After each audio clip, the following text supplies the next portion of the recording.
So this is going to be what I start the once a week podcast for the YouTube channel with, even though I made a video last week and I'm kind of responding to last week's video because hopefully this video is in focus. I've had problems with the focus, etc. So we're going to start with this one, and maybe the first video will make sense, or you can skip that or whatever. It's just going to be the way it is. So in this video, I'm going to respond to what's the point of kind of building fighters, and also looking at my notes, kind of looking at British fighters in particular. How do you build a fighter? And to be perfectly honest, I don't know how to do it. I've never done it. And I'm not the greatest person to listen to in this regard, but I had some people that I watched and took notes on how they did it, so my opinions are framed from that. So the question really is, how do you build a British fighter? We have a lot of fans and listeners who are from the UK, and they're very keen on that. And one question is, I can only think of British fighters being developed in the traditional sense you describe as Giorgio Visoli, Moses Atumo, and Sam Noakes. The rest, British prospects, are developed with a two-word description: Anthony Yard. They fight professional fighters who fight and lose every week. Oftentimes they sell tickets. So I guess it comes down to pedigree, right? And then there was another part where, so I'm saying a lot of things to get to what I want to do, which is my monologue. And my monologue this week is really about, sometimes you get comparable opponents. And with Big Goog, Gergen Hovhannissian, he stopped Cesar Navarro. Navarro had dropped Paro. What's the point of fighting a comparable opponent, right? Because that might not seem like a big deal to many people. Well, it's kind of a look at where we're at compared to the other fighter. Even if they're not fully doing it, it's a way of saying this is a direct comparison to where this fighter stacks up and the type of opportunities we think we maybe should be afforded, given that this fighter had given a hard performance to someone else. It's why, you know, on different levels, you see different fighters get many opportunities. I think George Kambosos, with that huge win over Teofimo Lopez, has gotten tons of chances over and over because everyone wants to show what they're capable of doing against Kambosos, especially after Teofimo Lopez lost to him. They want to say, okay, I'm capable of being at this level of a fight. Dakota Linger doesn't get those calls, but I could see him falling into that because he beat Josue Vargas and he has a win over Kurt Scobie, and someone that wanted to be a top up-and-comer, big amateur guy. I could see them taking a fight like that. I'm trying to think of another person. It's typically like a Vladimir Hernandez is another one where, like, say maybe they beat someone or give someone a hard fight, and then you go to have that comparable fight. You're trying to kind of skip the line a little bit. That's the point of that. But for British fighters, I think it's the same as American fighters. If you have a truly good fighter who can win pretty much every fight, with a few exceptions at World Championship Boxing, it makes it rather simple because all you have to do is make the fights, the compelling matchups, and then the fights will eventually lead to the best fights in the world. And then you just find out how good the fighter is once you make the fights. It's as simple as that. But more often than not, that fighter doesn't exist. And when that fighter doesn't exist, then you have to do the hardest thing in the world, which is live in reality. And when you live in reality, that's when things get tricky, because you have to balance, you know, like I talked about in that previous video, and for the YouTube audience, you'll see this as the first video, but that's when you need to get the various different looks. You need to fight a southpaw. You need to fight an endurance guy, a durable guy, a knockout puncher who can't set up shots, a guy that can set up shots but maybe doesn't have power. Various styles, because you can't teach experience. And I think a difference in the way the U.S. fighters and the British fighters are brought up is some British fighters are brought up in that manner of kind of really getting all these tests. A Moses Atumo, very talented fighter, kind of looks like one of those guys right now, where you're almost able to put him in with anybody right now because he's got the speed, he's got the intelligence, he's a very good fighter, and he's passed the test, but he's also taken these compelling fights on the way up where each fight is a good enough matchup and a good enough test that there's intrigue looking at it, and then after he wins, he advances pretty far. You know, it's like, whoa, you look back a year and a half ago when he fought Dempsey McKean, now you'd never think that was a compelling matchup, but at the time, that was a real fight. Jermaine Franklin versus him was a real fight. Now it doesn't seem like a real fight. I think the tricky part of developing a fighter is part of the development process is maximizing the growth potential of a fighter and finding a way where the fighter gets the most out of their career, which is a big part of the development. I think Top Rank is exceptional at this in building up-and-comers into whatever they're going to be. And I think that's the lost art in boxing. And with Zuffa, I think we're actually seeing kind of a different dimension of this that I quite like, if we're being honest, which is we're just going to make fights. We're just going to make fights. We're going to find out where you sit in the division, and you might not be the top guy, but we're making fights. We'll throw you back in there, and we'll make another fight and another fight and another fight and another fight. And I think that that's also good because inherently by making competitive, evenly matched fights, just like Pro Box TV, you're going to normalize the idea of competition. And I think one thing we had gotten away from in the last decade, for whatever reason, was the lack. It was I want to take the path of least resistance to the most money. And it's great for the fighters, but it's kind of rough for the fans. For the people that love boxing, it really hurt the viewership because it was, at times, it felt as though boxing was a bunch of favorable matchups that, you know, one guy had a lot of advantages over the other guy, and then eventually we'd hear a word marinate. We'd marinate into a big fight. I think we're moving away from that. And I think that a great fight that just happened, one of my favorite fights this month, was Tony Hirsch beating Robert Merriweather. And honestly, even though Merriweather lost, big upset, he didn't lose because he showed a lot of good attributes in a loss. He showed toughness. He showed heart. He showed willingness. He just showed that he was young, and he got outworked by someone who didn't want to lose that type of fight. Those are the type of fights, good fights, competitive fights, where we shouldn't condemn someone for losing. We should go, Tony Hirsch, you're a bad mofo for winning that fight with 4 amateur fights. And Robert Merriweather, kudos to you. Kudos to you for not giving up in the late part of that fight. Kudos to you for laying it on the line. And I think that as we move into this next decade, I'm curious how we develop fighters. I'm curious what the concept of developing a boxer looks like. Does a perfect record matter as much? Is it more about accomplishment? Do guys want to move quicker? Do they want to move slower? Are the networks forcing certain fights? I'm curious where we're going. This week, for my lead segment for the month of April, I'm going to talk about on the Once a Week podcast how you develop a fighter. And for me, I wouldn't say I know how to develop a fighter because I've never done it.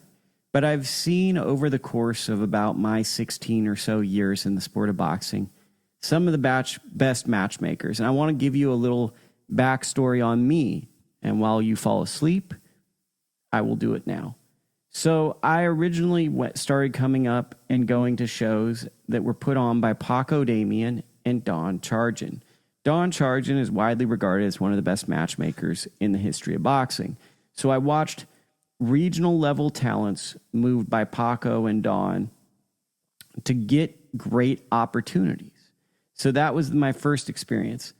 Then I started going when Andy Vences and Gabriel Flores signed and Guy Robb signed with Top Rank.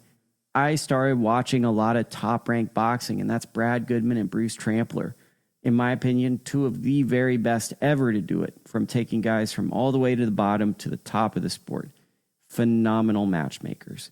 That was an education in and of itself to watch the regional market shows in Fresno all the way to going to a Manny Pacquiao versus Jesse Vargas fight, which is a completely different animal in and of itself.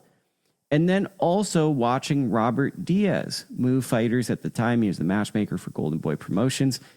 And he had a different approach where he matched guys very tough at points, bring them back.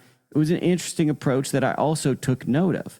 And with all of those approaches have kind of informed my view of how you build a prospect. And that brings us to the lead. And now I got to say the guy's name, but I believe it's Shaquille Thompson is his name. And the question to lead into this segment was about Shaquille Thompson. And can you give us a rant about the importance of 50-50 fight development? And I think that there is and there isn't an importance to 50-50 fight development. Shaquille Thompson is a fine enough fighter, but he has a few flaws. And some of his flaws come from a thing that I think happens with a lot of young, talented fighters. They're physically more gifted than the guys they're fighting. They're possibly physically bigger, and they might be fighting guys that are from other weight classes moving up. And they're able to get away with certain things up into a level. So when you're a young fighter and you have blazing hand speed, you might beat a guy that you're not qualified to beat if they're smaller than you, or if you're just able to catch them right off of the rip with your blinding hand speed. That doesn't always work at the highest level. And as you inch your way to the top, it's very, very small things that separate at the highest level of the sport. So I think when you look at developing a fighter, the first thing is looking at I think the first thing is to have a realistic understanding of what the fighter is. I think oftentimes people see a good fighter and assume they're a great fighter. They look at a great fighter and say that's a Hall of Fame boxer. They look at a Hall of Fame boxer and say that's an all-time great boxer. Many times people see something and they understand it's good, but they don't understand what the ceiling is or just how good the fighter is. And that inherently can be a problem, because if you rush someone too quickly, a key in the development of a fighter is momentum. Once momentum changes and shifts, things get a lot harder. Fighters start to doubt themselves. You get a couple of bad split decisions. A fighter might not train the same way. A fighter might not be back in the gym the same way. Momentum is a key, and momentum is a part of the matchmaking rubric. So what I look at is, who are guys turning pro against? If you turn pro in a 6-round fight, you're basically saying you're a really, really talented fighter. But if you're turning pro against a guy who could take on fights on those Don Charge and Paco Damian level regional cards, if they could be an A-side fighter on that level, that's impressive. Also, if the guy's not taking on that high level of an opponent, it says that there's some caution. Hey, we don't know what we have. So first off, where you turn pro. Then once you see that there's some level of talent, you want to see him fight a southpaw. Maybe not the greatest southpaw. You want to see him fight a puncher, maybe a puncher that doesn't know how to set things up, see how he does. You want the durable guy, the guy that can take you rounds. There's an art form to fighting these different styles early in the career. And that's where it gets tricky, is sometimes fighters build and then there's also the fighter who hits so hard that you give them all these looks and it takes until the world-class level for them to start going rounds. And that's tricky, because you really want a fighter to develop on undercards and have their highs and lows, so when they become a main event fighter, they're a finished product. Sometimes fighters become main event fighters and then have to become a finished product in front of the eyes of the general public. Not as fun, right? So the art form of the 50-50 fight to me is, when a fighter gets to 10 fights, you need to put him in at least a regional level fight where there is some risk. At 15 fights, 12 to 15 is where the great amateurs are going to probably look to fight for a belt. That's going to be where they look to be a world champion. Guys that didn't have that type of pedigree, that's when they need to fight another prospect. So for the great amateur, I'd say about 15 fights. 12 is like the really, really good amateurs, and then even below that, it's even more impressive. But I'd say about 15 fights is where like a top-notch prospect is aiming to win a belt, and then a up-and-comer who's trying to prove himself that he could get in that position has to fight another prospect with a level of uncertainty, and they have a 50-50 fight around 15 fights. And then by 20 fights, if a fighter's developed right, they basically need to be ready for any type of fight. They shouldn't really be asking, oh, what about this matchup? What about it? Should be at that point, you've seen enough styles, and there's smoke and mirrors and all this stuff to boxing. It should be a level of confidence in the way you perform in the ring that you go out there and you'll fight anyone at that point. So that's kind of the way I look at development. And with Shaquille, who got stopped, not the end of the world. The big thing with him to me is he just needs to work on where he is on the inside. And there's a simple game you can do with that. just make sure your head is below your opponent. Even if you're a taller fighter, get your head lower, because now you're going to be able to leverage power. When you're on the inside, you want to have your head lower. You want to be the man that's closer to the earth so you can get those shots going. That's the big thing he needs to take from that fight. Not, oh, I lost. Oh, I'm not undefeated. It's just when I'm in the inside, there's moments where I can get caught with punches. How do I fix that? And it's actually a great moment for him because he did have flaws and he didn't get to the top level, but he can actually go back and rework that. And if he shows humility, that's even more impressive than going on a winning streak. So I think he's in a good spot, even though he took a loss. So this is my view on developmental boxing. Let me know in the comments what you think, and let's check out my thoughts that I have on the following week. Today's topic is about when fighters take it serious, maybe a little too late. It was brought on by Fraser Clark. Fraser Clark, obviously a very good fighter. He's a distinguished British amateur, super heavyweight in the pros. And he's gone on to have some success, bronze medal at the 2021 Olympics, and really felt like he'd be a beloved cultural icon in British boxing. Yet, to the best of my knowledge, he's lost 3 of his last 4 fights. And Fabio Wardley's kind of taken the momentum I think a lot of people like myself thought he would have into this decade. So what went wrong? And on a deeper level, editorialized by a great comment I received, some people felt as though maybe he didn't take boxing as serious. So rather than focusing on Fraser Clark, who I don't know and I can't really speak on, I want to ask an esoteric question. When do people take boxing too serious? Is the idea of someone not taking it serious a true thing? Is it based in truth? Or is it based in our own expectation that a fighter has undeniable talents and gifts that we wish that they would maximize? And we see the talent, we see the potential, and we want them to reach for the stars. And when they don't do it, we label that as not serious. Or is it simply just that they have always been vastly superior in terms of technique and probably athletic ability, and when they were young, they didn't learn how to maybe work as hard as others because they were able to beat people without working as hard. And it's kind of like that NFL player where you make it to the NFL and you were always in second gear, and then you go to the NFL and you're the 28th out of 30th best player in your position. Yes, you start, but now you got an uphill climb because you got to really work hard, and now you've got to learn something that might be the hardest trait, hard, a lot of hards in this, which is work ethic. You can't really teach that at a later stage, I feel. You have to learn that at an early age, and you have to embrace it, and you have to love it. I was actually thinking about myself, and I was talking with someone, and it was like I was talking with old friends, and I think that like as you get older, you start to differ from people you grew up with for one reason, right? You only had such a small group of people that you could know. And then secondly, you differ because your life experience, your professional careers, your ideals based over a 40, 50-year lifetime, you start to feel as though you have ideas of what works and what doesn't work, or you have goals or ways that you want to live. And I was thinking to myself how it's harder to connect to people that don't fall in love with working. Like I'm always working, and it's almost like a hobby, which is probably bad. But there's like a deep-rooted passion with working, with having projects, with staying busy, with, okay, I'm done with this, let me find that. Let me set forth on a mission. And that kind of comes into this where I think sometimes that's the issue. Right? Sometimes boxers maybe have the talent like I laid out, and they're able to get away with things at an early age.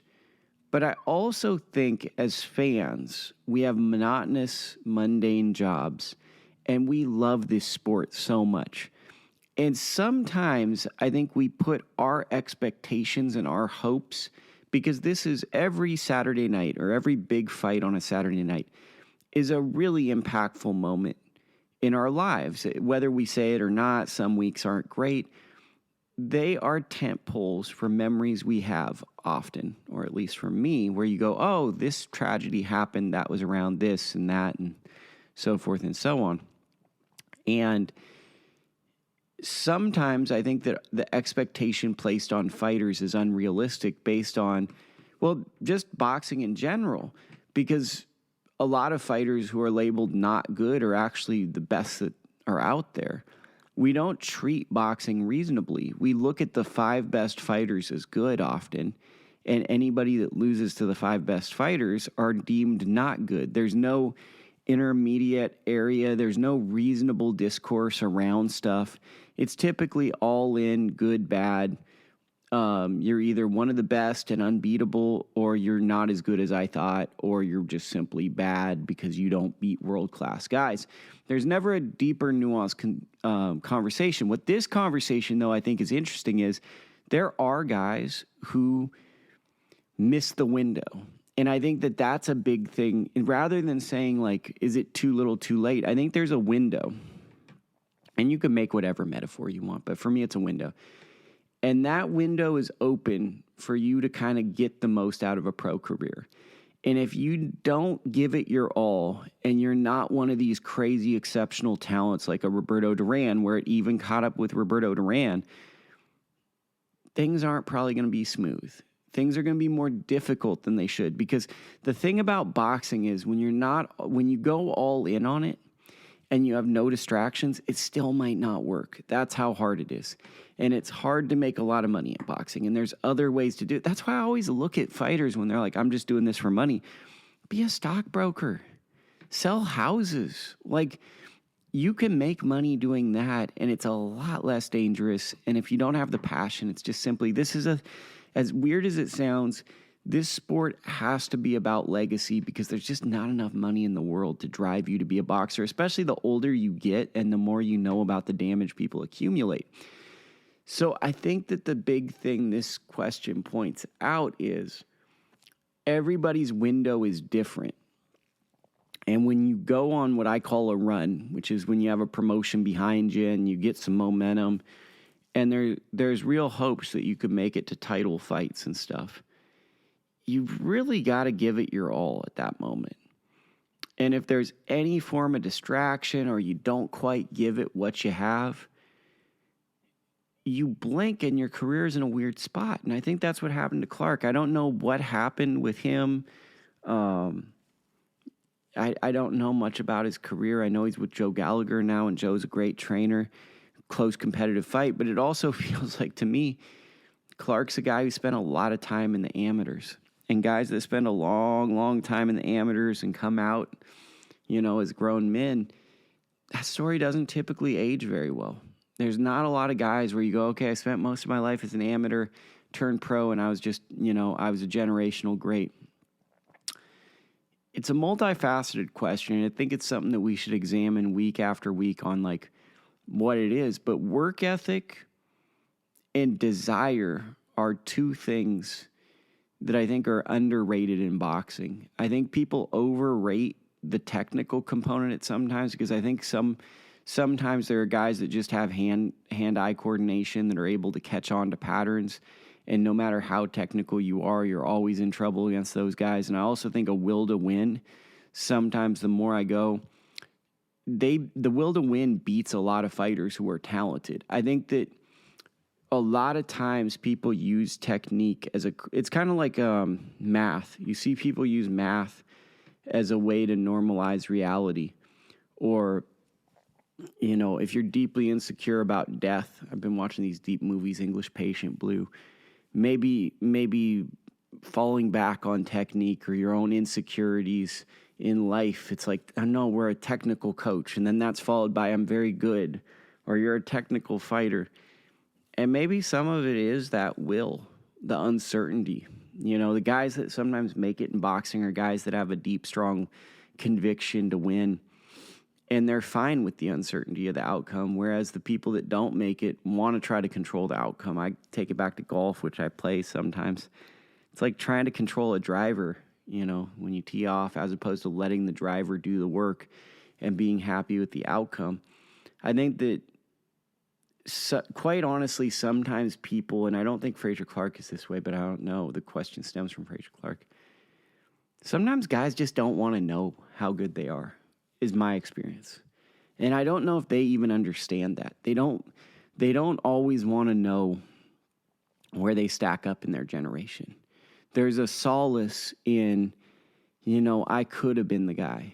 It was always the politics. It was always this. It was always that. And there's like a freedom in never going as hard as you could have and fighting the toughest fights.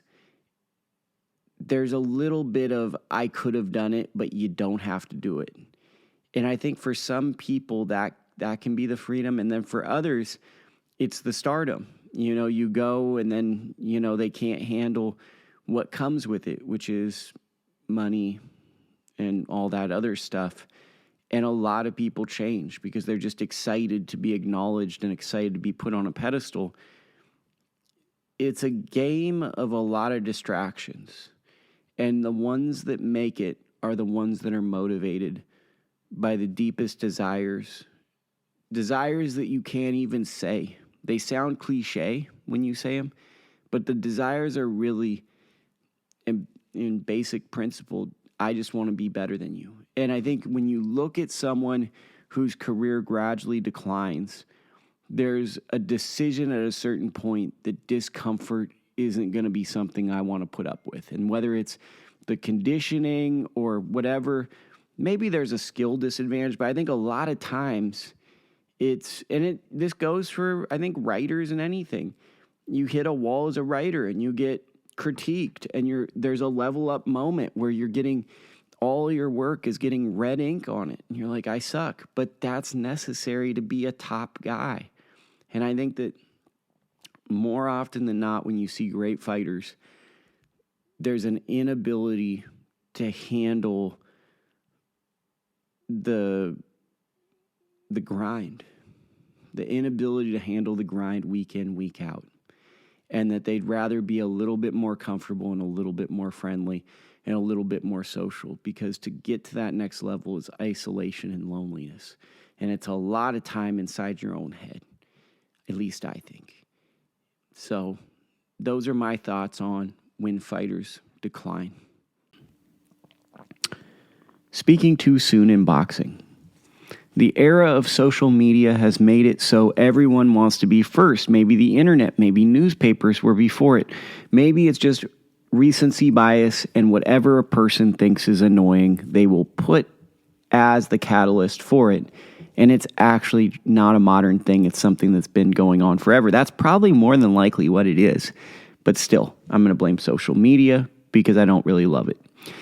And with Shadasia Green, obviously she didn't have a very good performance.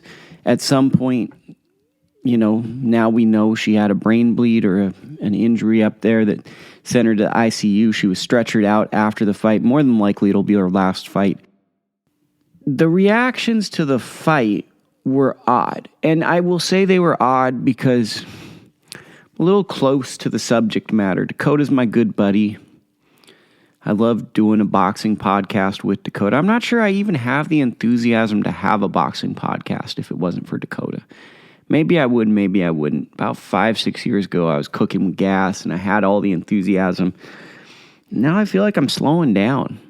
I feel like I'm slowing down, and he keeps me going. And Shadasia's like the first fighter that I think he really got to get that hands-on experience and see the trials and tribulations that occur. And all transparency, I've always seen Shadasia as a good but not great fighter. I think she's someone who really saw herself as a hidden gem amongst women's boxing and wasn't getting the opportunities. And then she just hit a certain level at Olivia Curry where she just waited too much in the ring. She had the natural inclination of a counterpuncher, and the performances just didn't match that early anticipation from the eager interviews to kind of the ability people perceived her as having. No fault of her own, right? That's just sometimes the performances don't match with the expectation that we hold you to. What I looked at was a technical breakdown, people breaking it down, people questioning the team, the coaching. And without sounding old, that just isn't right. Because this fight is going to haunt everyone involved. I would dare say someone involved in this fight probably won't work with another professional boxer again, because regardless of the outcome, it's going to be traumatic and it's going to be hard to bring certain people back.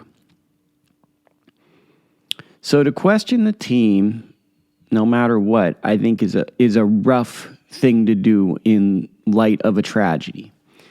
And then secondary, to question things like the conditioning, I also think is tough, because we've found out that she had an injury in the fight, and the injury probably compromised her to the point where that looked to some as fatiguing or an inability to fight at a certain level. I'm not blaming any of my peers, because any peer of mine is probably better than me at this point, But there is something to be said for a wait and see analysis, And it troubles me, right? Because I think that boxing, sometimes we get too much into the X's and O's and the technical part because people want to be the smartest guy. Look at how I can, a lot of us are nerds, right? They like boxing. It's not a very easy sport to get into. It's a very niche sport. And the personalities that are around it kind of know-it-alls. They think they've got, we're all know-it-alls to a certain extent. And I think one of the joys for some people, if not all, is being able to forecast what's going to happen, foresee it, explain it. And I think that in a fight like this, the technical analysis of Shadasia Green losing to Lonnie Daniels isn't what was really important. What was really important in this fight was more so the spiritual component, the human well-being factor. Okay, this is like a teaser. 2 things. Once a week podcast brought to you by you. Thank you. Final video segment of the month, and I'm going to give you a twofer.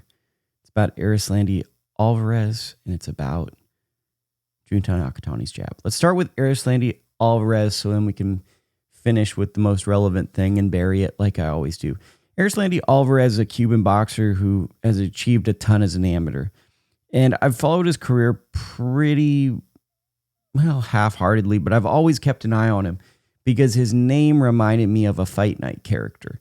You have Erislandy, almost like Erislandy Lara, combined with Canelo Alvarez, like Erislandy Alvarez. It's like 2 of the most relevant fighters the previous decade. It's like if you had names and you combined them, it felt like somebody that might be special passing the name test. So I always wanted to watch him. And one thing I noticed about him was he's a very amateur fighter who threw a lot of punches but hadn't formed an identity.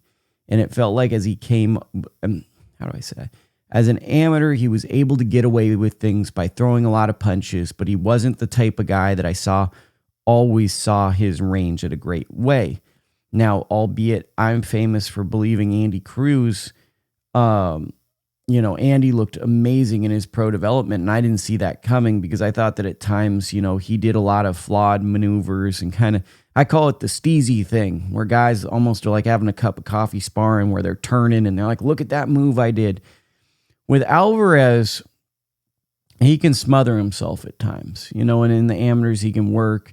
Good range fighter, but the thing I didn't always love was he gets to this mid-range and he gets a little lost at times. So that was weird. So we get to this fight. He gets knocked out by an unassuming opponent. A guy that at this point you would expect him just to build his record. And how did he do it? It's kind of the thing with Thompson, what Thompson did, Shaquille Thompson. Standing tall in the pocket, getting caught with something stupid. And, there's comments in the chat, reminds me of Peter McGrail. What it reminds me of is just that not every amateur is going to understand that professional boxing is a different animal in and of itself. Sometimes you can think that I think on a deeper level, let's look at like sports leagues. When a rich guy has made a lot of money, they think they've figured out life. And then, the harsh reality of it is when they own a basketball team, there's X number of other people who also feel that way, and you're competing against every single one of them. And what happened with Alvarez was he has some flaws and he's not working on the flaws, or he believed his talent was so good that he could get away from it. And now he has to rebuild, but he's rebuilding like a Robeisy Ramirez. Ramirez, who I still think is a solid fighter, but now he's damaged to a certain extent. Robeisy Ramirez never got the luster to his pro career he probably should have, because he lost his pro debut. This was eerily similar to the Robeisy Ramirez fight, albeit that it wasn't. Robeisy didn't get knocked out. It was the willingness to stay in the pocket with no urgency. There was almost an arrogance that this was just going to happen. And then what you see is a fighter who, what does he do? You know, he's building his record up, but most fans will now go, oh, that's the guy that got knocked out in a clip. And now this is going to be what defines him until he can get to a championship level. So that's a tough thing. Nakatani's jab. Why do I like Nakatani's jab better than Inoue's jab? Inoue's jab is one speed. I feel like Inoue's feet are the speed in his jab. Inoue moves his feet slow, medium, fast. And it's his punch is all the same. It's hard. Everything's hard. What I like about Junto's jab is it has various speeds. He can throw it in different ways. He can lunge with it. He can fence with it. He can hook off of it. I feel like Inoue's jab is good, but it's a power jab to really do damage. And then he's really what Inoue I feel like tries to do, and don't quote me on this because I have no idea. I'm an idiot. Jab, and then he wants to step back and throw a right hand. Or he's like, if you show weakness, jab, and he's coming forward. But the jab isn't the offense. Whereas Nakatani, I feel like, can range find. And what I mean by that, keep you at the end of the punch. He can have you out there and turn a shot. He can throw a punch by knowing that you're at a certain distance. You can get to the mid-range, and he can take a step back and hit you and keep you outside. I just think that Nakatani has a more dynamic jab, and I honestly think Nakatani has the better feet work of the two. This fight, to me, comes down to durability. Comes down to how durable the two are. I think that Nakatani's coming off a tough performance in his first fight up at 122 pounds against probably one of the better fighters that we're unaware of. And I think it kind of killed a lot of the luster. I'm disappointed that people aren't more excited for this, because this is the best fighting the best. And there's very little going on with it. So that is my breakdown of the Nakatani jab. And now I will go into the rest of my segment on the newsletter.